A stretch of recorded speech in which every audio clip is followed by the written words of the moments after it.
Hey, everybody. Welcome back to another episode of the Wisconsin Investor. I'm your host, Corey Raymond, and I'm super duper excited for today's episode. And I'll tell you why here in just a second. As I do on every episode, though, guys, I always bring you our sponsor. And we've been doing this over 60 episodes now. Surprisingly, it's been the same sponsor for all 60 episodes. Okay, maybe not surprising, but it's Wisconsin Discount Properties. Woohoo! Anyway, one of the reasons we talk about this every single week is because so many of you guys listening to this are wanting to grow your real estate businesses, whether that's in flips or rentals or rent to own or Airbnbs or whatever the case is. And basically every single week, Wisconsin Discount Properties is putting off-market deals at a discount into your inbox. So it's a great opportunity for you to pick up deals without having to fight people on the MLS and go through all the crazy stuff of trying to negotiate back and forth with realtors and all that kind of thing. You can just put in your offer. If you get it, you get a property, and bada boom, bada bang, easy peasy, make some money on it. And our team at Wisconsin Discount Properties is here to help you try to make as much money as possible on those deals. So we really want to be a resource for you. So if you haven't contacted anybody on our team yet, or you're not on our buyers list, just go to wisconsindiscountproperties.com, put your information in, and somebody on our team will be reaching out to you to get you rolling and help you make a bunch more money going into next year. 2026, we're going to make it your best year ever. But you got to be on the list to make that happen. So with that, let's get into today's episode. So I have an amazing guest with us today. She just started working with Wisconsin Discount Properties at the time of recording a week and a half ago. But I have known Jennie for quite a while. So I have Jennie Buah with us, and she is a big force out there. If you guys are part of the Wisco RIA network at all, she runs the Green Bay Wisco RIA, and she's an awesome resource. We're so excited to have her on the team. A lot of reasons for it, but Jennie, I won't steal all your thunder.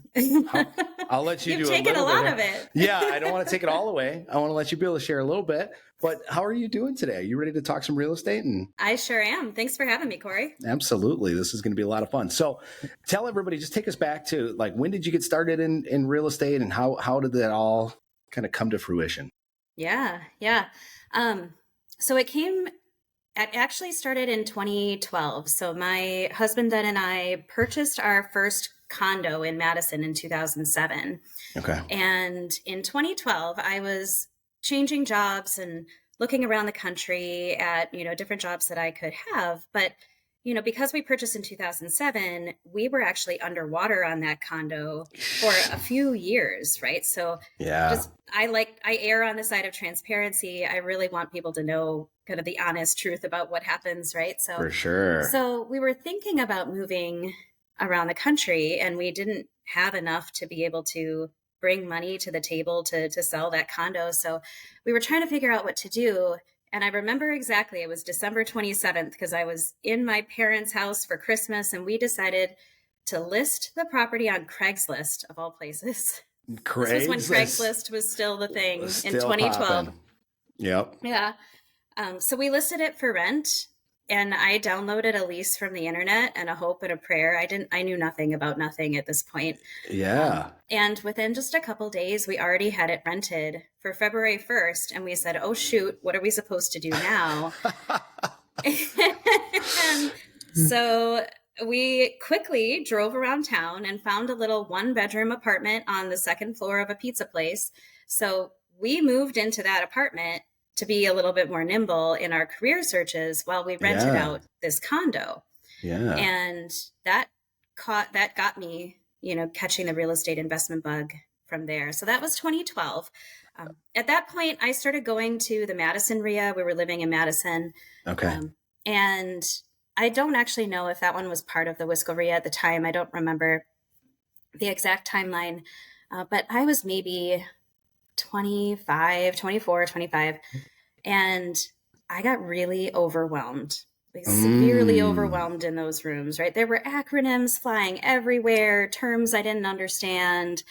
And so I was going, but, it felt like something a little out of reach, right? So any of you coming to the RIA meetings, like if you feel that way, ask for help.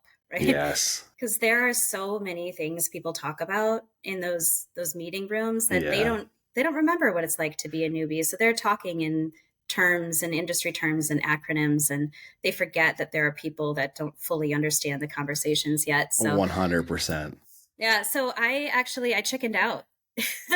Really? Yes, I backed out of investment real estate for a few years for Okay. a number of different reasons, right? I was traveling corporate at that time. I started to have my family, so I was stay-at-home mom for a little while. And that takes some of your extra money. For sure. You have to focus that in different places. Yep.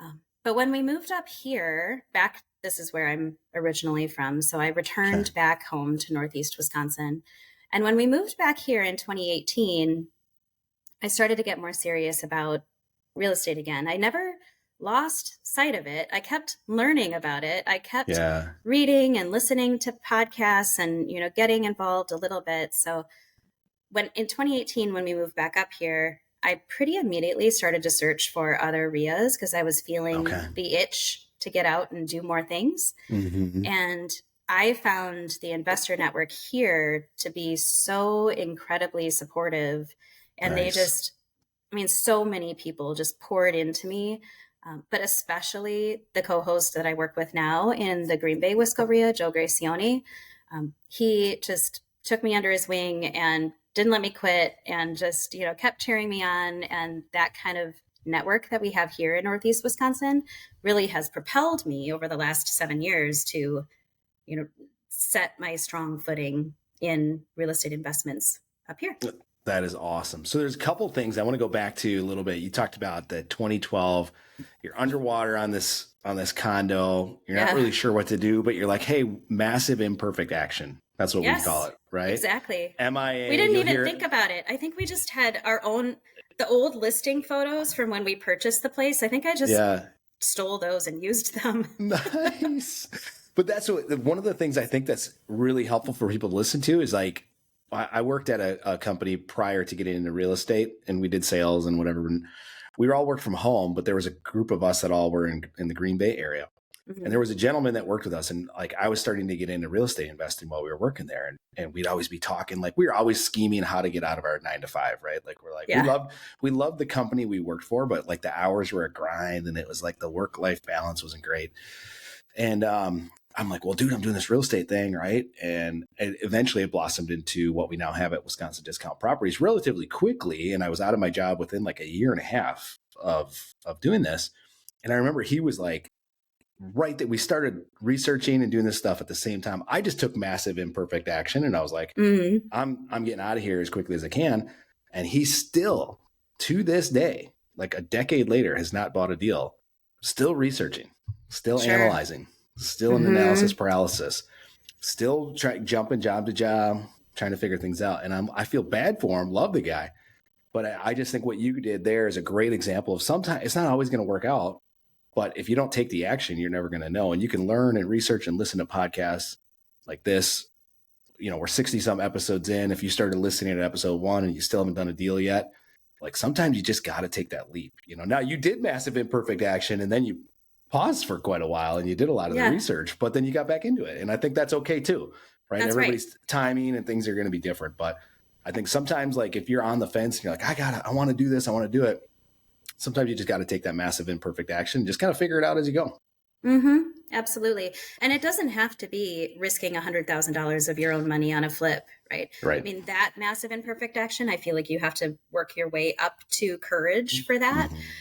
But there are different levels of diving boards, right? You don't have to go to the very tall one first. Right. Exactly. Yeah. I would say don't go buy, an apartment building with your first deal if you don't know what you're doing. Right. Exactly. If you haven't done your research or don't have your education. But yeah, I think there's like kind of a level that you can step up to. And that's why I encourage everybody, at the start of this, hey, just get on the buyer's list. Step 1, right? Start getting deals coming in. Start analyzing deals. Call us. We'll go through the deals with you and say, here's what you're missing. Here's what you're not missing. Go to the Wisco RIA. We have a group called the REI Success Club. Come out to that. We meet every month. Great groups of people there. If you're in Madison or whatever, there's networking opportunities all over the place, right? People who want to help, but you gotta put yourself out there a little bit and take that massive imperfect action. And sometimes for some people out there, that massive imperfect action is just getting to one of these meetups. That's scary enough, right? Yeah. And so when I started again in 2018, I did start to go to a lot of the different meetups, One of the other things that I did, though, speaking of massive imperfect action, is trying to get myself out into the field to do some of that analysis too. Because I did get on buyers lists and I did start doing, looking at the numbers on different properties and learning how to run numbers at scale, though. Like I wasn't going to make an offer until I ran 100 analysis, right? To make Okay. sure I knew kind of what was going on and how to run the numbers and do it quickly. Like Yep. I wanted to be able to run numbers within 30 minutes. And I went for, gosh, probably 6 or 9 months. I went to every open house I could find because I Oh, didn't want to great waste idea. people's, realtors' times. Like there are realtors that will help you as an investor learn how to do it. But I mean, I didn't want to waste their time. So if I can just Right. get into open houses and learn how to walk properties, it didn't even have to be an investment property. It could just be a regular on market $300,000 turnkey property. But I was walking properties with or without my kids in tow. Like that's okay. But That's you a just great go to an idea. open house and say, I'm not here to buy. I'm just here to look. I'll only be here for a few minutes.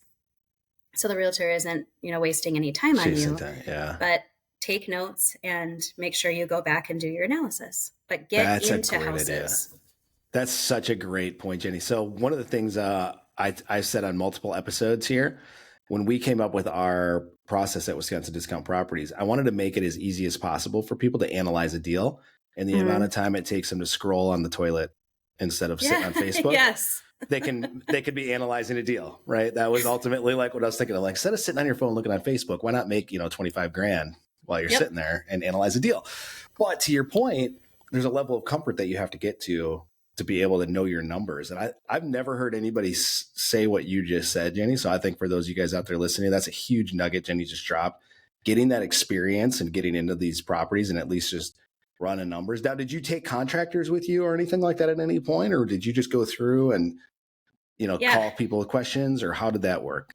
No, I did. At one point, there was a list floating around. I don't know where it ended up, but there was a list of general contractors that I called and asked if they would walk properties with me. I paid them for their time. I Okay. didn't just expect them to come and do it for free. And it would I only asked for that on the properties that I intended to put an offer on. So I Okay. would have already gone to an open house and then I was interested in it. So I knew that I wasn't going to waste their time. And then I would Yeah. ask a contractor to come with me. But what I always did on that was ask them, like I compared my numbers with theirs so I could see this is what I already had prepared myself with. This is what I saw.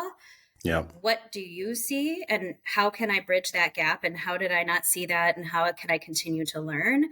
Yeah. And what are your costs? What did I think the costs were? I mean, I spent so much time looking at their costs, my costs, going to Home Depot, going to Lowe's, going to any different place you can go to for, these rehab numbers. I spent Yeah. so much time building up what I thought was, my walkthrough list and spreadsheet. That's awesome. So when you were walking through prior to the contractor, Mm-hmm. where were you coming up with these numbers or like things you thought needed to be done? And then were you bouncing that off of people, or like what was were you just trying to get in and just get eyeballs and yourself into these properties, or what was happening with the ones that you didn't have the contractors on? Yeah. So that's part of what I asked for when I was networking with people in the RIAs. Okay. So anytime I would find people that I knew did rehabs, whether it's flips or just, rehabs on their own properties, I would say, do you have any spreadsheets that you use or any, numbers that you would be willing to share with me about, what it costs you to do these rehabs? And a few people shared them. And then, there are tools online, Bigger Pockets has some like that. There are a couple other tools online that you can use. And I just sort of consolidated those all together as a starting place and then just, massaged it from there based on what contractors told me, eventually what my projects ended up being as well. Yeah. Because what I have found is that one person's spreadsheet doesn't mean it's going to work for you. Everybody has a different style of rehab, and the type of kitchen that they're going to do may or may not be the type of kitchen that I do. So you do have to take those templates with a grain of salt. For sure. I know one thing that we used to do early on when I had Wisconsin Discount Properties is I would put rehab, like, here's what I would do to the property, right? And I would put my rehab estimate in there. And two things happened. One, I realized I was shooting myself in the foot because I did this once on a rental property before I really owned rentals. And one of the guys is like, I would do the windows and this is what it's going to cost to do the windows. And I was trying to make it, again, as easy as possible for my buyers so that I'd take all the guesswork out of it. But then they're like, oh, I would never do the windows on this. This is just a rental property for me. And I'm like, dang it. I just planted the seed of like 10 grand of expenses I didn't need to, right? Exactly. But then on the flip side to what you're saying is like, some people are going to plan on using it as a rehab, or as a rental. That's going to be a different level of rehab than somebody who's planning to flip it and sell it to an end buyer. So there's different levels there. So for me to say, well, this is going to be 25 grand, I'm like, I don't know what your contractor cost is. I don't know what you're planning to do to it. If there's big ticket stuff, we'll get them quotes. Some people hire it out. It's impossible to know. Exactly. Talk about like, what's been your most successful deal, Jenny? Can you talk about one of the deals that you've had that was like an absolute slam dunk for you? Oh, yeah. There was one actually in Indian Trails in the Green Bay area. Oh. So that is it's a higher end neighborhood. Mm-hmm. And I actually found almost all my deals so far I have found through networking. Okay. So this was brought to me by a realtor whose previous client called and said that they had a house they didn't know what to do with. And she went in there and took a look at it and realized that it was not marketable. It wasn't able to be put on the MLS. So she, being the good realtor that she is, called up some of her investor friends, including me. And I walked through it, and we went actually straight back. So it was, I was walking through it with the family. The family was there. We went straight back to their kitchen table and did the quintessential sitting down at the kitchen table, looking through the contracts. And we came to an agreement on my purchase price. The deal with that one, so the clincher with that one is that so it was a mother who passed away and then a 70-year-old daughter who was still living there. Wow. And the 70-year-old daughter needed to move into assisted living, but she was on the waiting list to be able to get into there. And she didn't have another place to go, right? She wanted to stay in the house until she had another place to go. So she was looking for an investor that was willing to be flexible with her. So I worked out a deal with them where I would let her rent back from me. So she essentially became a tenant for 6 months. So from June until December, she was a tenant living there. There was a 6-month lease. I needed her out by December because then I wanted to start the work on the inside of the property. Yeah. But in the meantime, they allowed me to do the exterior work. So while she was living there, I was taking out 18 trees and putting down sod and doing all sorts of things. But we got the exterior work done before the snow fell. And then she moved out right after Christmas, and I was able to do the interior work to get it listed in the spring. So that turned into a nice, not only a good learning experience for me, it was a big project, lots of exterior work, full interior work. But it also was a really good learning experience for me on how to be flexible and really solve problems for your sellers. Because the realtor had brought in, a couple other investors who were not willing to be flexible with that. And they lost out on this deal. So, yeah. Yeah. And that's, I think, a couple good points there, Jenny. So in our business, what we do, right, when we're negotiating these contracts for Wisconsin discount properties, a lot of times it's not money that people care about. And I know when I've talked to some realtor people in the past about like investors sometimes get this bad stigma out there with realtors, right? They think we're the scum of the earth, ambulance chaser, I am one, so I get it. Right. But on the flip side of that, what we do all the time is we're just really trying to solve problems. If price was the most important thing to people, everybody would have a flip phone with no data, right? We'd all be driving, 2001 Saturns, right? And that have 200,000 miles on it because price is the most important thing, right? And for some reason in real estate, a lot of realtor people I've talked to, or people who are not in a situation where they're going to sell to an investor, right? For them to wrap their brain around what investors do and what, that we are really solving a lot of people's problems. We have good hearts and good intentions, right? Is they don't realize that money isn't the most important thing to everybody. There's a lot of other things like trading a car in, why would anybody trade a car in? Right. It's speed and convenience, right? And it's the same thing in our business. You solved her problem. Her problem was, I've got this house. I need time to get in. I don't know when it's going to be, but I need time to get in there, and I need somebody who can work with me on this timeline. And Right. yeah, price is a factor, but it's not the most important thing, right? Right. Exactly. Yeah. And I've actually been on the receiving end of needing that assistance too. So my very first attempt at this more creative investment world up here, I bought a house in O'Connell Falls, and I did a rent to own on that one. Mhm. And the person I was renting to own with decided not to exercise the option, and so I went up there. And to be fair, I hadn't been there in a while, and this was absolutely my fault for not visiting the property for a little bit. So I'm not afraid to admit that. But I found probably $40,000 or $50,000 worth of rework that needed to happen. Ooh. And I wasn't in the financial position to be able to do that rehab right then. So I reached out to a wholesaler as well. And I was like, hey, can you help me find a buyer for this? Because it's exactly the same thing. I became the seller in that situation. For sure. And for me, the end price was not the most important thing. It was the monthly mortgage that I needed to pay, and all the other things that were going to add up while I was attempting to find $40,000 to fix this property up. And it was much easier for me. It solved my problem. It was much easier for me to, over the period of time, get, $10,000, $15,000 out of that property than it would have for me to try and find this extra funding and deal with the mortgage in the meantime. And it's an hour out of my way. And it really helped me empathize with our sellers, knowing that there are real reasons that the monthly payment feels bigger than the equity loss. Exactly. Well, the equity is just air, right? It's not realized. It's just a number that we're comparing potentially, if we're a seller, to what we saw our neighbor down the street sell for last year. And we think sometimes justified that we should get somewhere in that same ballpark for it. But in reality, what we need is to stop the bleeding. Yes. Right, for the seller, right? It's exactly. We don't, that is gravy over there, what the neighbor got. But what we really need as a seller, when it boils down to it, is we need to get rid of this payment and be able to wash our hands of it and move on.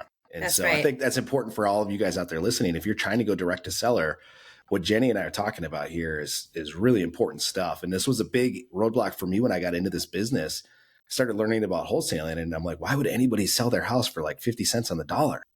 This doesn't make sense. And, the market's been pretty hot for the most part. I mean, we're seeing a little bit of a slowdown now with buyers in the market, but for the sellers, since I got into it in 2016, it's been pretty much a seller's market, right? And so you're like, well, why would you ever do that, right? And then I had several situations like this where I just really understood what their needs were and what they were trying to accomplish, and I was like, oh, they don't really care about money that much. Well, that's weird, because I'm financially driven. I'm a financially motivated person. So for me, I'm like, wow, it was like hard for me to wrap my brain around it until I really started to understand what a lot of these people's situations were. And again, the money was secondary. It was a factor. Got to get, we still can't take a complete beat down on it. But if I can solve this major issue over here, then I'm okay letting go of some of that equity. Right. Yeah. So super important. So let's go back to that deal then. So you said it was a good one. Can you share some of the numbers with us on this deal, Jennie? How did it work out? Did you do the work yourself? Did you find some contractors? How did you find it? Let's deep dive this deal. Yeah. I don't swing hammers unless I need to. Okay. Okay. You and me both. And I never need to, because I'm just going to mess it up worse than what it should have been. Exactly. In this one, I did not end up putting a couple small things. Like I forgot to tell my GC that he should change doorknobs and like a couple small things. So I did end up doing those last minute. But no, I hire out the majority of my work. On this one, that Indian Trails one, let's see, I purchased it for $250. Okay. I sold it for $469. Okay. And I put about $75 into it. Nice. Woo. Now with holding costs and everything associated with that. But yeah, that was a pretty nice deal. That sounds to me like a 6-figure deal. Yep. Yeah. If I had my bell right here, I'd be ringing the bell for celebrating that one. That's awesome. How did you Most find? of them are not that way, but Yes, this one that is. I really lucked out. I asked you for your best one. Yep. There it was. Okay. Well, how did you finance this deal? That one, I actually used a bridge loan. So I went through a true lender on that one. Okay. So that was actually before I knew about the hard money process. Like this was actually pretty early. I think it was, I don't know, 2021 or something, before I knew really how to utilize hard money and what it can do. And I hadn't yet established all of my relationships with private money yet. So I was still working corporate. So my husband then and I, had the ability to finance this ourselves. So we got a bridge loan on that. So for the purchase price. Explain what a bridge loan is for those that don't know what a bridge loan is. Yes. So a bridge loan is a temporary loan that you can get to be able to somewhere between, 9 and 18 months usually. It's a loan that you can get to be able to purchase a property that is going to be a temporary loan. You're meant to refinance out of it or sell the property, right? Many people use them to be able to move from house to house, right? If they want to be able to purchase a future home, but they have not yet sold their previous home, they can get a bridge loan to be able to purchase the future one and then be able to refinance out of it. So that's what we did with that one. So because I knew that I would need to have, even if I had known about hard money at that time, I would have needed more than 6 months for a couple of reasons, right. Because I needed to rent back to this person, right? It was a large enough project because start to finish, that project probably did take me 4 months. Like even if I was focused on it, it was a large project, 3,000 square feet, full rehab. So it did take me a good 4 months to get that one done. And to be able to sell a 450 plus ARV house, you never know when you're going to get offers on that. So I wanted a little buffer room on that. Yeah. So the bridge loan was for 18 months. So it gave me buffer to do all of that work. But then the rehab for that. So we financed the purchase price out of that bridge loan, and then the rehab came out of our HELOC. I love it. I love it. So those of you guys listening to this, what Jennie's talking about, I did not get into bridge loans a ton in the last episode. So if you go back and listen to the last episode that just dropped, I went through and did a solo episode on a bunch of different financing options, how to finance deals, a bunch of different ways. One of the ways I talk about is HELOCs. Jennie's talking about a perfect example of this. This is where you pair your HELOC with a different thing. Now, what she's describing with the bridge loan, a lot of what I described in that episode, we talk a lot about the community banks, so the commercial lenders in our area. Very similar type of thing. It sounds like, Jennie, you worked maybe more with a national lender. This was with a broker.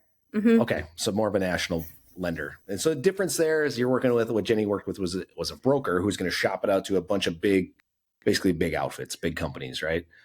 Or small, just a wide range of them, right? Mm-hmm. When you work with a community bank, typically you're going to have a banker, you're going to have a relationship with that person. It's going to be more common sense lending, where Jennie's talking about her and her husband at the time had to fit into a box, right? Of like, you have these W-2s, your debt to income ratio. You'll hear those terminologies when you go that route. When you work with a community bank, yeah, it's a factor, but they're going to look at the overall global picture of what you have. But having that HELOC is such a sneaky tool that so many people just miss, or they have like, oh, I'm going to lose my house if I do this. And in reality, you're using it for a short period of time. You're not keeping this HELOC out there in perpetuity for years and years and years and years and years, right? It's to help bridge that gap that you needed of that 18 months to get this thing rehab, sold, pay your HELOC back, keep the profits, right? That's exactly it. I mean, we keep going back to this theme of massive imperfect action, right? Where I decided to take out the HELOC before I even had opportunity to, before I had a property. So I had gotten myself to the point to be able to move and utilize the financial resources that we had. If I hadn't taken out that HELOC before I had the offer on this property, it would have been a blocker, right? We would have needed to then apply for the HELOC and then, timelines. And so as much as you can do to get prepared with all the financial tools that you have, set up that HELOC ahead of time. Yes, it costs you some closing costs and appraisal, but at least then maybe you have $20 or $100 or $200,000 available to you, it gives you options. 100%. So that's always the debate I hear people talk about, Jenny, and it sounds like you're probably more in the camp that I would subscribe to. It's like, get the deal and then the money will come. That's one, you're smiling, right? Yeah. The other thing is, because it's always so stressful that way. But right. Yes, that is usually what I do. I get the deal. And sometimes it's very stressful though, when you have a contract in front of you and then you're chasing for the money. Yeah, get the money I like first. to be somewhere right in between. Yeah, I'm gonna get the money, and then the deals, you'll be able to move on deals, right? You can make quicker decisions, and a lot of times that's where you're going to get the better deals, is because you can move fast, right? Yep. So a couple of things you talked about that I think are important for some of the listeners out there, right? If you're hesitating and you're in analysis paralysis every time a deal comes up, you're going to miss out on so much money. Right. Mm-hmm. And part of that analysis paralysis is going to come from you not having set up your financial resources ahead of time, or making those connections, or raising that private money, or the HELOC opened up, or those types of things. If you have those things and you know what they are, right? Okay, I know my private money lenders are going to be 10%. I know my HELOC is 7%, whatever it is, right? And I know I have this much amount here. I have this much amount here. I have this commercial lender over here who charges this roughly. Now, when a deal comes up, you've already got all the inputs you need to just do your analysis quickly. You're not guessing, where am I going to get this $50,000 for the rehab on this thing? Like, you already know. That's right. I got my HELOC here, pair that with my commercial lender here. Bada boom, bada bang, done deal. Here's my numbers. Right. Here's how it works out, right? Going back to the HELOC thing too, just to talk about that. My current favorite HELOC lender, I'll give them a shout out. I don't get an affiliate fee for this or anything, but I love them. So I promote them. Johnson Bank. I've been using them up for my HELOCs for 4 or 5 years. I have not found anybody who can compete with them yet. So if you're out there and you have a lender that'll do a HELOC in Wisconsin and they can beat this right now at the time this drops, please let me know, because I'm always shopping. As much as I love Johnson, I'm not super loyal when it comes to lenders. I'm going with whoever's going to give me the best deal. But they have no closing costs. So the appraisal fee, yes. So the appraisal you talked about, you don't have to pay for an appraisal unless you want a certain value above what their evaluation will do. So they'll do an in-house evaluation, no cost for that. No closing costs. I think they just require you open like a checking account for like $250 minimum. Yeah. You have to have like a $250 minimum or something like that. But right now they're doing 6.49% on the HELOCs. So it's not prime plus 1 or prime plus 2 based on your percentage. Oh, nice. And they'll lock that in for like 9 months. Will they lock that in? They'll lock it in for like 9 months. So you can get these deals flowing. And then every time I've ever, like, if rates change, I only see it like rates are probably going to keep going down. If we had to guess, they'll keep adjusting that percentage down too. So, and they go 90% loan to value. So if your house is worth $100,000, your first bank loan is $50,000. They will give you a line of credit for $40,000 on that thing, which is awesome. Like so you're basically able to tap a lot of that equity and put it to work, right? If it's just sitting on the sidelines, or dead equity is what I call it, dead money sitting in your property. So now there was a lesson that I learned on that though. So I do want to make sure that as people are using these HELOCs, you do need to pay them off. You do. So that is important. Make sure that you return back to it and pay it off with the proceeds that you have before you take any of the profits for yourself, right? Because that HELOC, it is on your personal credit, right? It's on your personal home. It's not on your investment homes. It is on your personal credit. And so it does contribute to your debt to income ratio, and it does apply to your credit score. So if you get too heavy in usage of your HELOC and you totally max it out and you're leaving it there for months at a time, just know that it will have impact on your credit score. It will bounce back once you pay it off, but just be aware of that this is a personal line of credit. That's such a good point. The other thing I would say along that line, Jenny, make sure you guys are tracking all of your expenses. And part of it is your line of credit expense. If you're using that for flips or for business purposes, that's an expense to your business. So you can still write that off and count that against your profit. Otherwise, Jenny's talking about making over $100,000 on this deal. If she doesn't take every expense she can possibly take against this, that's just more Uncle Sam is going to take from her at the end of the year, right? That's so you want to track as many of these expenses as possible.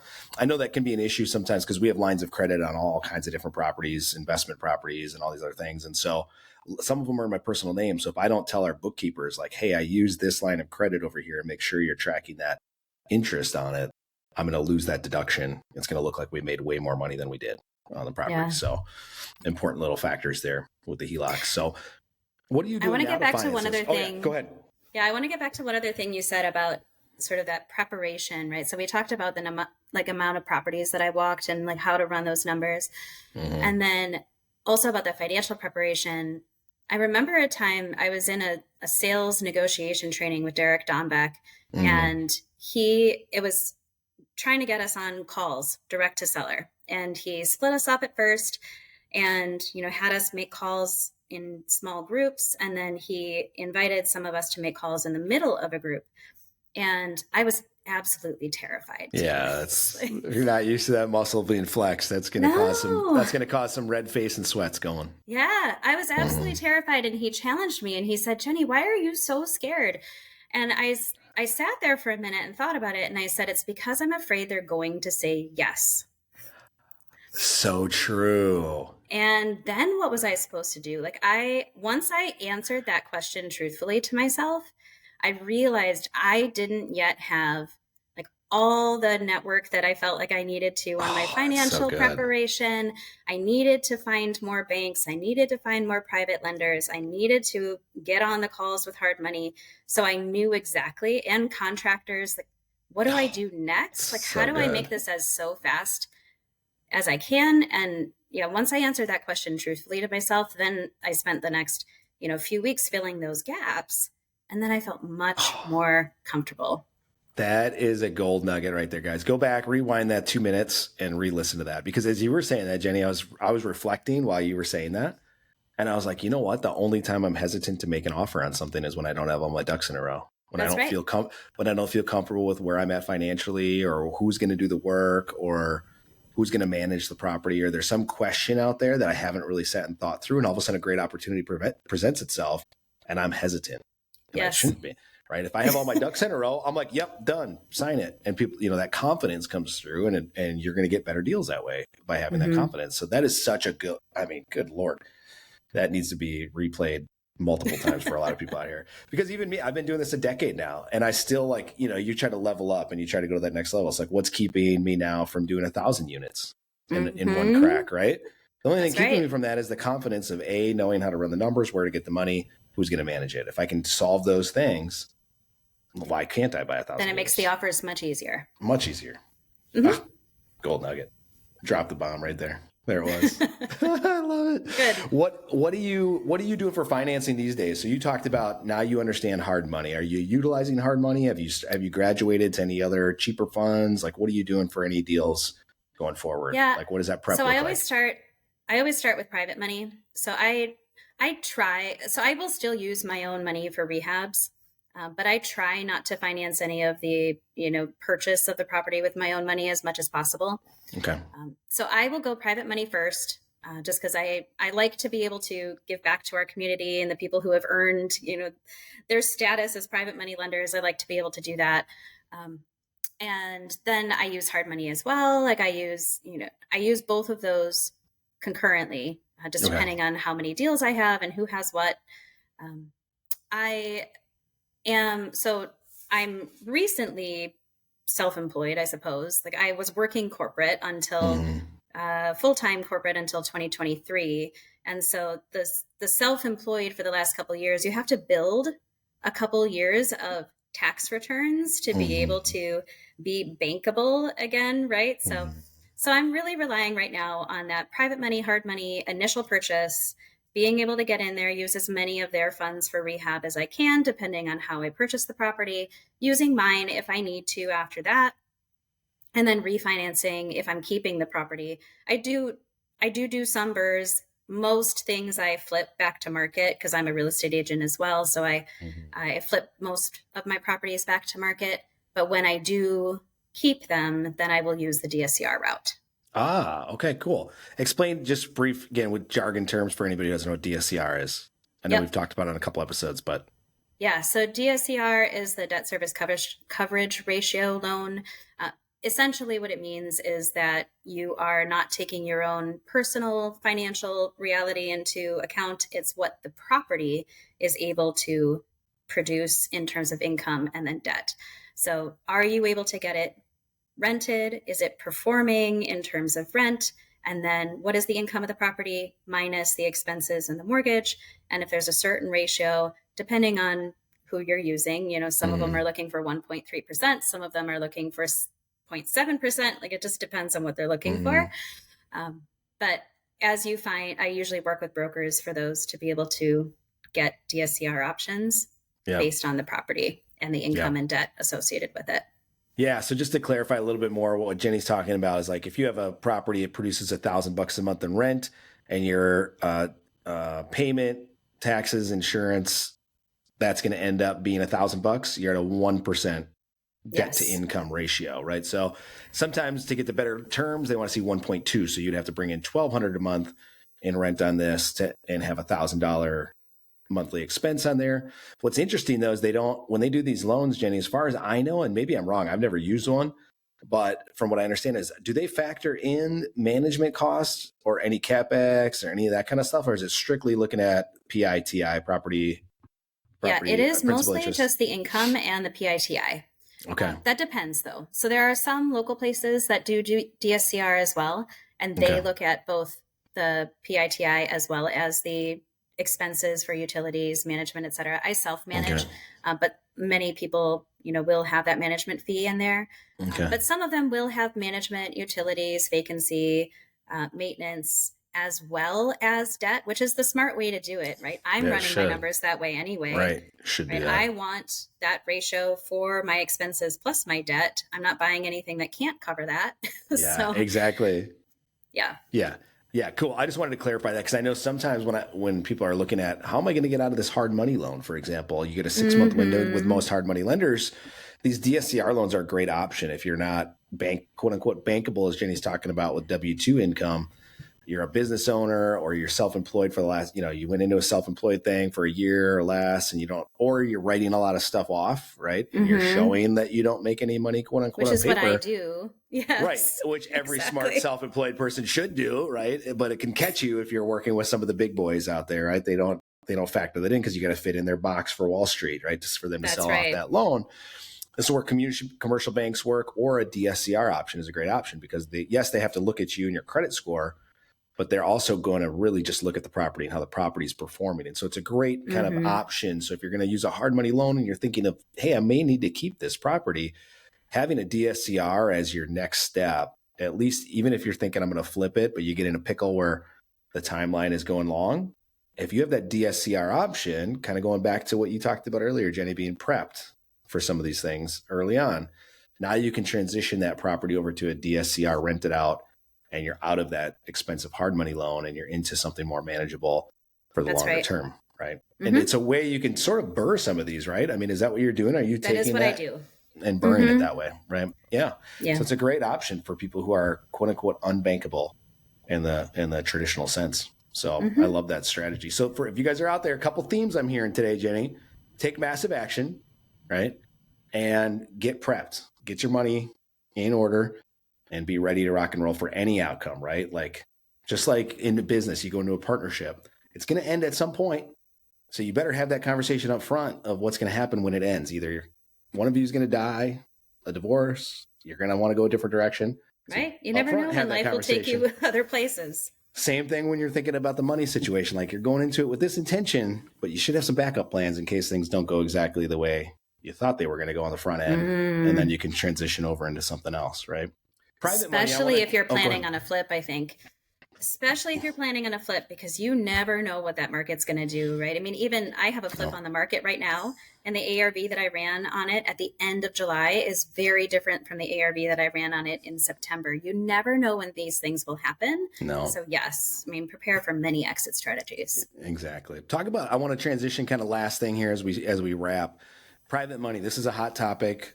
I think it's a great strategy. Everybody should be out raising private money. There's a lot of roadblocks, though, for people mentally when they think about raising private money. Talk about your philosophy, how you've gone about it, any kind of talk tracks or tips or anything like that when you're raising private money from your network. Oh, so the way that I go about raising private money is by showing up in the room. Mm, So it's all about relationships. It's all about helping people know who you are, know that they can trust you, show that you're doing the work, that you are invested in the industry, that you're invested in the people in the industry. And so all the people that I have in my private money network right now are people who I have invested in getting to know. And nice. that's usually through the RIAs, but it might be through maybe I met them at a RIA and then I get to know them outside. Maybe we're doing a project and they're a contractor of mine, or, however it is that I continue to build that relationship over time. But I keep showing up. I think that's, Yeah. if I'm going to leave one more golden nugget to any newbies trying to do this work, it's just keep showing up, right? I Yeah. didn't when I was 25, and I could be in a Yeah. very different place in my life had I made a different choice then, which is fine. I mean, it is what it is. But if you just keep showing up to the room, it's okay that you don't understand, ask those questions. But that's how I raise private money. Like even the one I'm buying a duplex in a few weeks, I have private money on that as well. First time I'm using this private lender. Actually, there are two private lenders on that one. There's a first position and a second position. The second position I've never even met because the first position person trusts me enough that he's vouching for me, somebody I don't even know. Wow. So That's amazing. And I only have that because I went into the room. I've spent years there. I got to know who he is. He knows who I am. We are now a trusted relationship, and they're willing to then put their money with you. So yeah, such good. So that's and part of that to just drop the gold on the nugget that you just did there. I think, Jenny, is if you're listening to this and you think raising private money is going to be a quick like boom, boom, boom thing, you might. It took me probably 3 or 4 years to gain some of these relationships. You might have some people in your network, right? Like your mom. My mom was my first private money lender. It didn't take long to get her to, come over and lend with me. Once you get outside of that immediate circle of people, though, and some people aren't comfortable asking their parents or, their immediate family if they want to get in on some deals. And again, I've given this nugget a lot of times. The way I approach private money is more of like a third party. Who do you know that would want to get in on a deal with me versus do you want to get in on a deal with me? It's a little bit easier way to get into it. Now, some people I have now, because I've been doing this long enough, you build a reputation, you build the trust. It's easy to be like, hey, dude, I got a deal. Do you want in? This is what I'm offering. Do you want to be a part of it? It can be literally that easy now. That's usually what it is now. To me, right now, it's just a text like, hey, I got this. I need this. Do you want to be part of it? Exactly. And it gets to be, an easy conversation. And whoever has the money, is fulfilling your need. Right. And usually they're fighting to get in on it now. Right. Like it's so easy. That's my eventual goal, right? Is to be able to, on my whiteboard right here in front of me, it says my money makes my money. And that's my eventual goal, right? Is to be able to, participate in that. And I do have some loans out already in my self-directed IRA. And, so I'm working my way there. That's the idea, is to be able to have your money work for you, either in properties or in notes. Yep. And that's usually a graduation. I see a lot of people, they're active in real estate. And then if they do a good job stewarding their finances, eventually they become the lender. That's and right. Now they're just lending on deals and being very passive in the back end, which is a great thing to do. But I love it. So show up in the room. If you're new, right, and you have fears about going to these meetups, everybody does. I will tell you this. Yeah. I'm very outgoing. The first RIA meeting I ever went to, I was nervous as hell. Like, I was. Cause it's a whole new network of people and they all know each other and they're chit chatting and ha ha ha ha. And you're just like this weird person in the corner. Like, I don't know anybody over here. Right. And that's okay. Like the first couple times you go, it's going to feel weird. It's going to feel awkward. I think we try to do a really good job of connecting with new people, new faces that we don't know and introducing ourselves. But sometimes we're not perfect at the meetups either. We don't get everybody, and that's okay. But if you just keep showing up in the room, pretty soon people are gonna be like, I don't know if I've ever met you before. What's your name? What do you do? Tell me about yourself. Right. Then all of a sudden they're going to connect you to somebody, just like Jenny's talking about the private lender thing. A connection leads to a connection, which is going to lead to more connections. And pretty soon you'll feel like one of the OGs in the room, so to speak. And it doesn't take long. No. You become an OG in the room after a year or two. So it really doesn't take long. Yeah, if that. I know there's some people that it's probably been 3 months and we're like, oh yeah, dude, good to see you again. It's kind of a reunion of sorts every month that we get together. It's a good time. chop it up with some new people. But don't let that intimidate you. Like we're saying, if you're brand new, just show up in the room and just keep showing up. Even if you're not like intentional your first time, you're just physically there. You don't want to talk to anybody. You're nervous as hell. That's okay. No big deal, but just show up again and again and again. And eventually you'll get more comfortable with it. And you don't need to have a plan the first time you walk in the room. No. What I love about those meetings is that you get tools in your tool belt every single time. I mean, just small little things that you're going to write down that you say, oh, I didn't know that that was a possibility. Like even this private lending thing we're talking about, there was a meeting about how to be a private lender a few years ago where I learned how to do it. I didn't even know that was a possibility before. And so that's how I learned to do it myself, as well as talk to people about what they should be thinking about, right? Now really I understand the tools and I could explain the process, make them feel a little bit more comfortable. I would never have known that I could use that as one of my main strategies unless I went to that meeting. Yeah, exactly. And every time I go, I mean, I've been in this almost a decade, Jenny. Every time I do one of these podcasts, every time I go to one of the meetups, I'm learning something. There's some little nugget or something that sparks an idea, even if it wasn't directly because of the information somebody was getting. I'll just go in my little entrepreneur rabbit hole and I'll go, oh, I never thought about maybe I could do this or this or this. And then boom, I've got a little note and now I got my new little nugget I needed. So anyway, you and I could probably, it sounds like we could probably talk about the importance of showing up for another hour or two. But we'll probably, I think we beat that horse now pretty good. So we'll let people relent on that a little bit. But Jenny, we always wrap with a fun question at the end, because one of the goals when I started this was we have people outside of Wisconsin that are thinking, hey, man, I might want to put some cash into Wisconsin real estate. I don't know anything about the state. Tell us, do you have a favorite Wisconsin tradition or place you like to visit here in our great state? My favorite Wisconsin tradition, now I haven't listened to all your podcasts. This may have been mentioned before, but I am originally from Green Bay. I grew up here. I, spent my childhood here, and my kids are spending their childhood here. And one of the things I love as a child in Green Bay is that you can go to some of the Packer practices in the summer and bring your bike with you. And you're not always going to get chosen. You may never get chosen, but you raise your hand as a Packer player is coming out, and they will take your bike and they will ride it. Then you will be able to walk with them and, ride with them, across the street over to practice. And it feels like such a special tradition to connect these professional players with the city that supports and loves them so much. And it feels really special when you see those kids getting chosen. It's like the best part of their whole summer.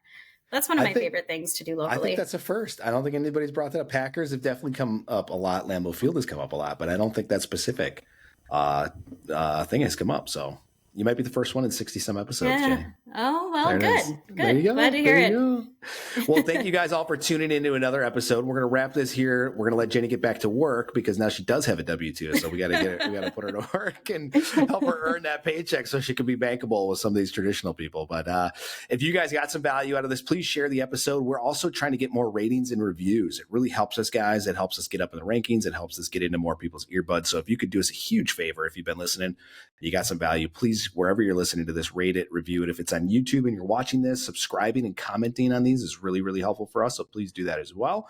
And we will continue to keep bringing you great episodes. So I've committed to at least 100 episodes. So I'm going to keep going until at least we hit 100.